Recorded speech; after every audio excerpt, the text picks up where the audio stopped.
ಅದಕ್ಕೆ ಇನ್ವಿಟೇಷನ್ ಬಂದಿತ್ತು, ಎಲ್ಲ ಒಪ್ಪಿಗೆ ಆಗಿತ್ತು. ಕಡೇ ಒಂದು 2-3 ದಿನ ಇರಬೇಕಾದ್ರೆ ಬಹಳ ಒಂದು ಒತ್ತಡಕ್ಕೆ ಸಿಗಾಕೊಂಡ್ಬಿಟ್ಟೆ ನಾನು. ಆ ಕೆಲಸವನ್ನ ಬಿಟ್ಟು ಬರುವಂತ ಒಂದು ಸಾಧ್ಯನೇ ಇರಲಿಲ್ಲ ನನಗೆ.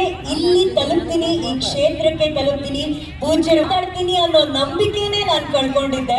ಆದ್ರೆ ಈ ಕ್ಷೇತ್ರದ ಪವಾಡ ಎಂತದ್ದು ಅಂದ್ರೆ ಇವತ್ತು ನಿಮ್ಮ ಮುಂದೆ ಅನುಶ್ರೀ ನಿಂತು ಮಾತಾಡ್ತಾ ಇದ್ದಾಳೆ.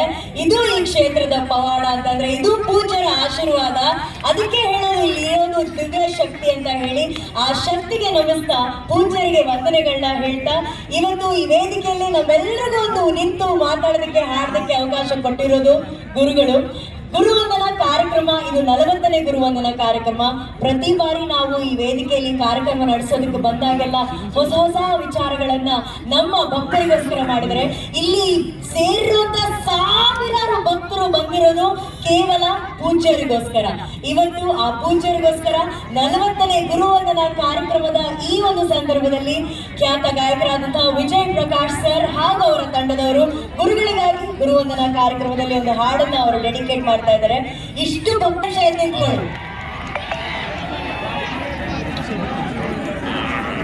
ಗುರುವಂದನಾ ಸ್ವಾಗತ ಸಮಿತಿಯವರಿಂದ ಈ ಒಂದು ಗುರುವಂದನಾ ಕಾರ್ಯಕ್ರಮ, ಜೊತೆಗೆ ವಿಜಯ್ ಪ್ರಕಾಶ್ ಸರ್ ಹಾಗೂ ತಂಡದವರಿಂದ ಈ ಒಂದು ಹಾಡು. ಎಲ್ಲ ಭಕ್ತರಿಗಳು ರೆಡಿ ಇದೀರಾ?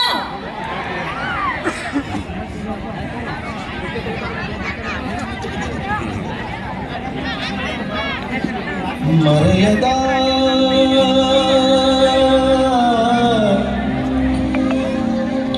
ಗುರು ಸಾರ್ವಭೌಮ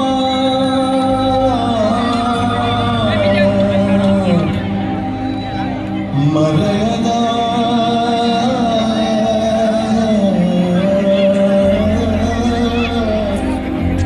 ಗುರು ಸಾರ್ವಭೌಮ